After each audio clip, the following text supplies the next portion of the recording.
Voltamos para mais um bloco do programa Polêmica. Estamos com o Dr. Herbert Neves. E lembrando a todos vocês que críticas, dicas de elogios ao programa, programapolêmica@gmail.com. Dr. Herbert, vamos dar sequência e agora entrarmos numa questão que também é muito importante. Nós falamos aí da questão da prevenção, que é muito mais barato com a colocação que o senhor colocou em face de uma ação curativa, mas vamos falar também de investimentos.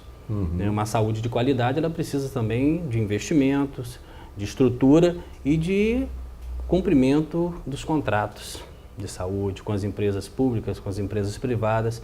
Eu queria que o senhor falasse um pouco disso, desse cenário municipal no que diz respeito à prestação de serviço e o cumprimento por parte do poder público da sua cota parte, que é pagar aos fornecedores e também pagar aos prestadores de serviço. Bom, nós já falamos que a saúde pública, no meu entendimento, ela é extremamente mal gerenciada, né?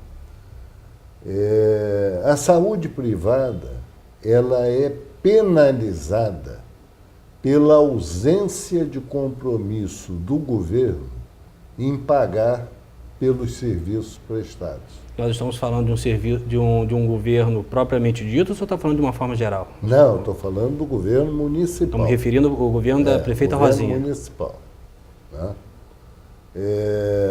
Não é admissível, de forma alguma, que alguns pagamentos por serviços prestados tenham ultrapassado a barreira de um ano sem pagamento. Mais de 12 meses de inadimplência. Exatamente.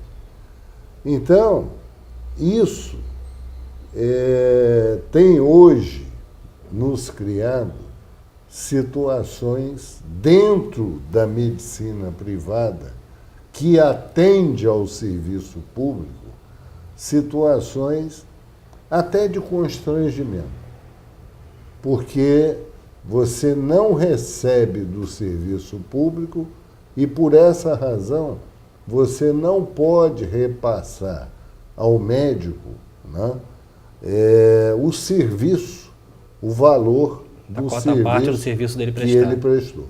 O senhor está colocando essa questão aí da dificuldade do repasse direto para os profissionais, prestadores de serviço de saúde. Mas vamos falar um pouquinho de valores, já que o senhor citou aí essa questão de dívida, e tenho que aproveitar, não poderia deixar de fazer essa pergunta, até porque a gente pode ser até cobrado publicamente por isso. O senhor tem um número para passar para a gente, pelo menos aproximado, de qual é o débito da Prefeitura de Campos com a sua empresa de saúde, já que o senhor se manifesta nesse sentido agora, dessa dificuldade de continuar prestando esse serviço, um valor para que a gente tenha uma noção dessa gravidade? Eu faria um preâmbulo antes dessa resposta. Perfeito. Uma cidade como Campos, que tem as benesses dos royalties, né, que permite construir uma campus em cima de outra campus, ela não pode ser tão irresponsável no repasse à saúde que prejudique a população.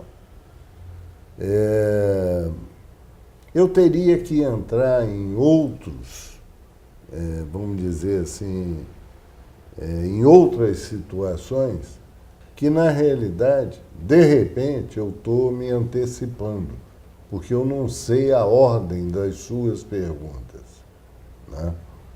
Mas, hoje, por exemplo, respondendo diretamente, nós temos a receber da Prefeitura Municipal de Campos, por serviços prestados, um montante em torno de 1.680.000, alguma coisa nessa ordem. Espera aí um pouquinho, então.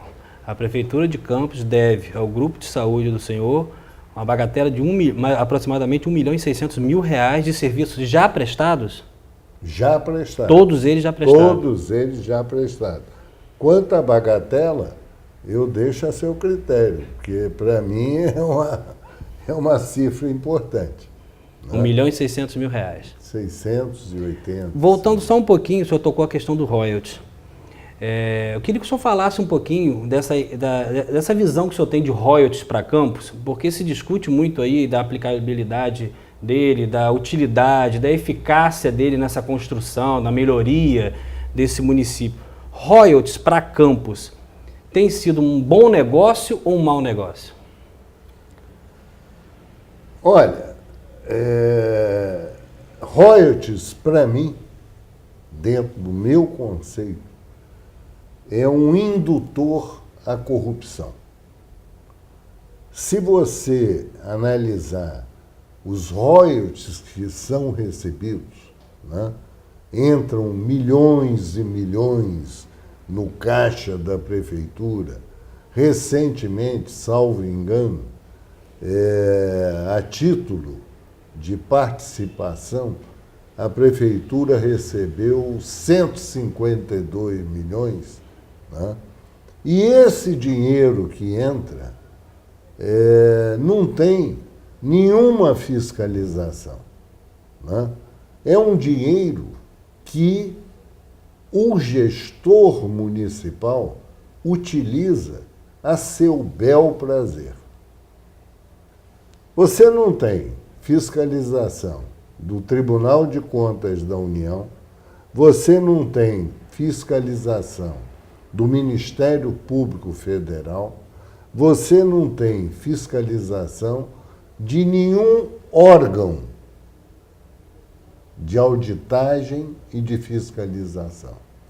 Então, esse dinheiro é livre. Conta-se com a boa-fé do gestor. Aí, quando você fala conta-se com a boa-fé do gestor, eu só te respondo, haja boa-fé, né? Mas aí o senhor fez aproveitar o gancho, salvo o melhor engano, o servidor público não pode ser pago com royalties. As demais questões a gente pode trabalhar que pode. Nós temos em Campos hoje aproximadamente 65 mil pessoas trabalhando nas firmas terceirizadas. Não são servidores públicos, mas prestam um serviço e essas empresas recebem.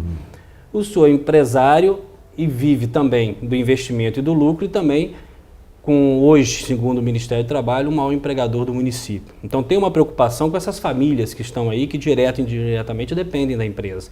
Como que o senhor assiste, por exemplo, essa quantidade de pessoas hoje em dias úteis, sem uma função de trabalho, justamente porque essas famílias estão no Bolsa Estudo, no Bolsa Saúde, no Bolsa Educação. Como é que o senhor observa isso? Eu acho que hoje a política municipal, né, ela vive calcada em bolsas, né? Você tem a Bolsa Família, Bolsa Alimentação, Cheque Cidadão, né? Se você juntar todas essas bolsas, no final o cidadão está recebendo algo em torno de R$ 1.500, né? Você conhece a história dos pecados capitais, né? Entre os pecados capitais está incluída a preguiça, né? Eu acho que a nossa população carente, com tantas bolsas, ela foi induzida pelo governo municipal à preguiça, né? É muito mais simples você arrecadar aquele R$ 1.500 ao final do mês, né? Ou quinzenalmente, não sei, né? E soltar pipa na praça. Então, se eu entendi para o senhor, esses sistemas de bolsa é uma perpetuação visando, de repente, uma captação de sufrágio, uma captação de voto. Não há uma reciclagem disso, na sua opinião? Bom, na minha opinião, se há reciclagem, ela é muito camuflada, né? Porque, pelo conhecimento que eu tenho, eu vejo pessoas que são beneficiadas pelas diversas bolsas que praticamente elas se eternizam nesse recebimento, né? se eternizam nesses benefícios. Então, dentro do meu conceito, isso é prejudicial à cidade, é prejudicial ao cidadão, né?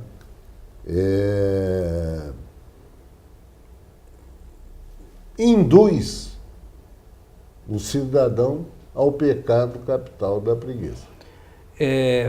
Desde que nós começamos a entrevista aqui, o senhor enfocou muito a questão do município, a questão de em tese, está claro, e na opinião do senhor, uma gestão temerária da prefeita Rosinha, mas a gente se informa um pouquinho antes de entrevistar, o senhor já apoiou a prefeita, inclusive de forma pública, na primeira eleição dela. O que te faz hoje ter essa opinião tão contundente contrária, quando antes o senhor também foi uma pessoa que apoiou? E acredito que tenha votado nela. Não, na realidade eu tenho a dizer a você que não foi um apoio simples, né? Foi um apoio amplo. Inclusive em um de nossos imóveis próximo aqui, nós colocamos um comitê de campanha da Rosinha, né, devidamente enfeitado com as cores características, e realmente nós apoiamos Rosinha. O senhor era um rosáceo. Hein? O senhor era um rosáceo. Eu acho até que você pode me chamar assim, né? E dentro dessa situação, se você me perguntar, você se arrepende? Não me arrependo. Porque eu acho que a opção da época era melhor ter a Rosinha. Que disputava com Arnaldo, se não me engano. Né? Exatamente. A política é como a nuvem, né? Já dizia um dos grandes políticos nacionais, né? Se você olha, ela está numa posição. De repente, você olha novamente, ela mudou de posição, né? E dentro desse contexto, na minha opinião, a Rosinha, naquela época, era a melhor opção para Campos. Segundo analistas políticos, né,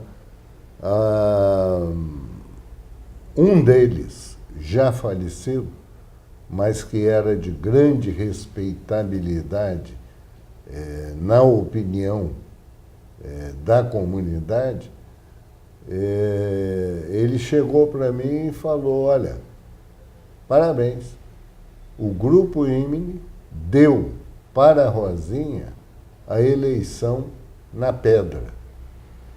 Porque nós realmente... Desmistificou aquela imagem dela de só voto popular. Exatamente. Trouxe para formador de opinião, para as classes mais profissionais. Exatamente. E nós realmente nos colocamos dentro da campanha de uma forma muito consistente, né? Se mostrou presente.